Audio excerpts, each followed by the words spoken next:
Bonjour Jocelyn Morisson, nous sommes heureux de t'accueillir pour ce flash spirituel. Bonjour Anne et merci pour cette invitation. Donc, quelques mots pour te présenter. Tu es journaliste scientifique et tu as collaboré avec des magazines tels que Le Monde des Religions, Nexus ou Nouvelles Clés. Tu es aussi maintenant rédacteur en chef de la revue Native. Tu es auteur et traducteur passionné par les liens entre science, spiritualité et philosophie.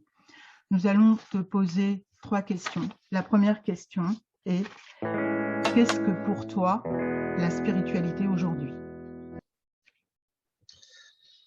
Alors la spiritualité pour moi, c'est ce qui permet de donner du sens à la vie, à l'existence, dans la mesure où un monde dépourvu de spiritualité est un monde qui n'a aucun sens. Et s'il n'a aucun sens, en quelque sorte, tout est permis, aussi bien le bien que le mal. Je crois que c'est Dostoïevski qui disait ça. Donc la spiritualité donne du sens à la vie et la spiritualité, c'est ensuite explorer, bien sûr, ce sens en essayant de comprendre quelle est notre nature d'être humain et qu'est-ce que le monde, qu'est-ce que la réalité dans laquelle on vit. Donc c'est cette exploration qui est en même temps une voie de développement personnel et aussi transpersonnel, parce qu'il faut se connaître au-delà de la personne que l'on pense être. Donc c'est un chemin aussi de découverte de soi et de découverte de l'autre, pour finalement réaliser que justement il y a peut-être pas tant de différence que ça, puisqu'on arrive à une notion de transcendance en fait, dans laquelle il y a cette idée que peut-être qu'il y a une source unique finalement qui est à l'origine de tout ça, et que nous sommes tous une forme d'expression différente de cette même source. Donc finalement il n'y a pas de différence fondamentale entre moi et l'autre.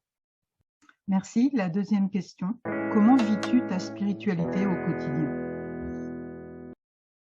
Alors au quotidien, ça consiste à accepter justement qu'il y a quelque chose de plus grand que moi, quelque chose qui me dépasse, et que en quelque sorte je dois laisser s'exprimer à travers moi. C'est-à-dire, pour être la meilleure version de moi-même, on pourrait dire, je dois me laisser traverser par cette force, par ce quelque chose qui justement donne du sens, qui est plus grand, et qui me permet d'être justement la meilleure expression, la meilleure version de moi-même.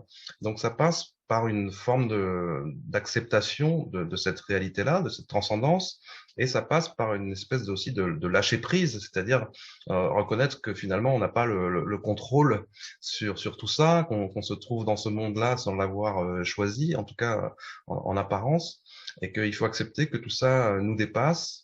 Et ça doit aussi se vivre dans une forme de simplicité.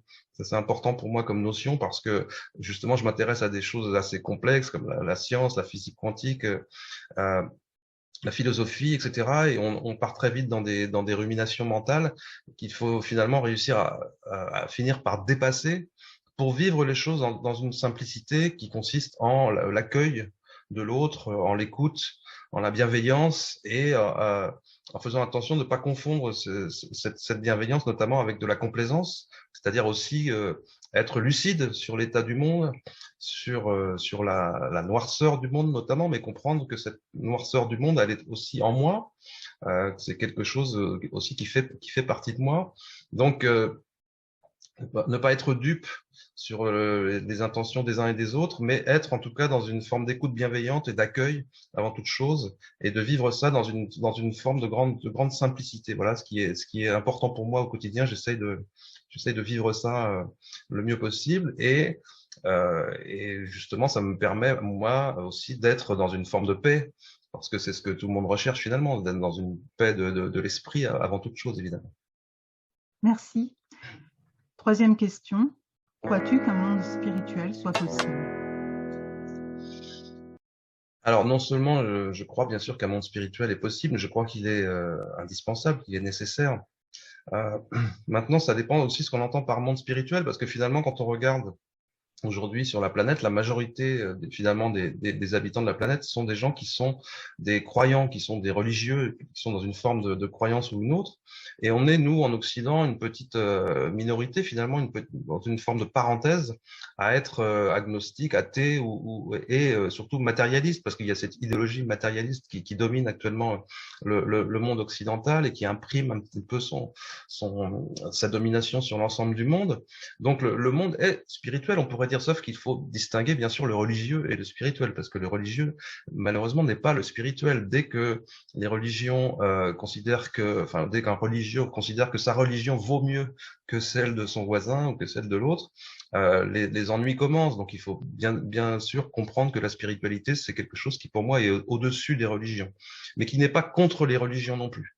C'est quelque chose qui est méta-religieux en tout cas, et c'est ça la difficulté du monde d'aujourd'hui et du monde de demain, si on veut qu'il soit davantage spirituel, c'est d'arriver à parler de spiritualité sans que ce discours soit directement entendu comme quelque chose de religieux et a fortiori comme quelque chose de sectaire, quoi. Parce qu'aujourd'hui, dans l'esprit de beaucoup, quand on parle de spiritualité, on est soit dans une démarche religieuse, soit dans une démarche qui va s'assimiler, qui va s'apparenter à une forme de sectarisme. Et il faut arriver à parler de spiritualité dans un cadre laïque, en fait. C'est ça la difficulté. Moi, je défends cette notion de spiritualité laïque, c'est-à-dire une spiritualité qui soit respectueuse de toutes les formes de croyances et de pratiques finalement qui peuvent exister, sachant qu'on peut être religieux et spirituel et qu'on peut appartenir à un mouvement de développement, de recherche personnelle en étant aussi spirituel. Tout ça, la spiritualité englobe en fait toutes ces démarches-là. Donc je pense que c'est possible effectivement si chacun accepte de reconnaître qu'il y a cette forme d'universalité, bien entendu, puisqu'on est tous finalement dans le même bateau en quelque sorte, et que si on veut arriver à une forme de pacification des relations entre les êtres humains et puis de notre relation aux vivants en général, de notre relation à la planète et à tout ce qui va être la dimension invisible, etc. Bon, il faut accepter que nous devons tous avancer dans le même sens.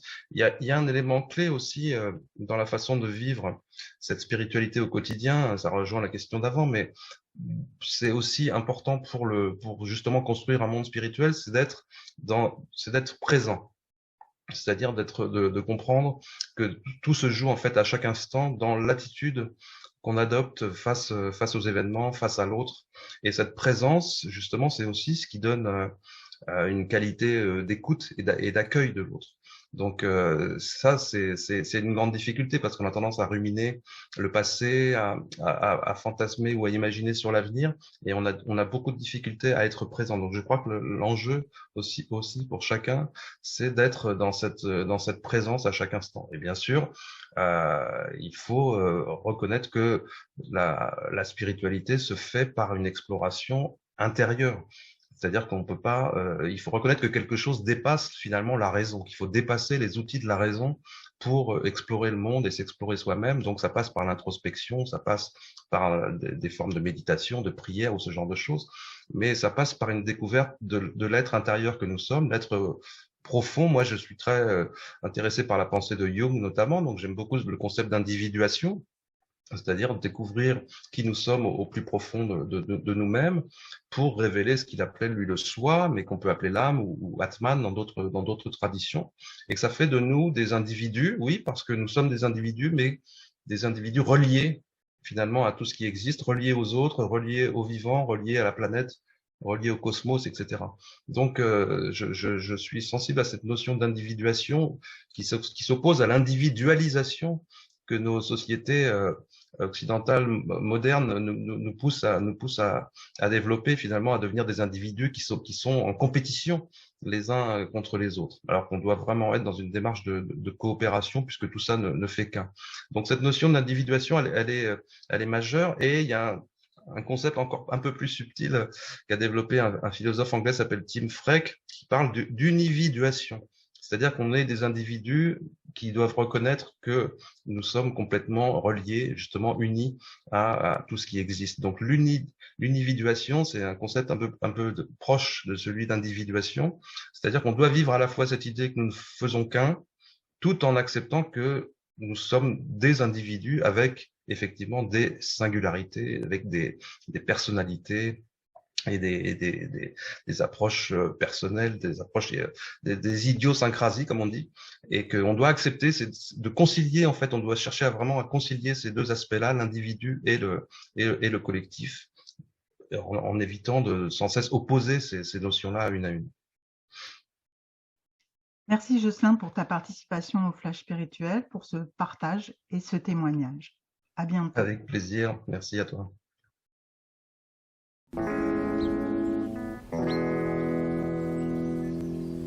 Thank you.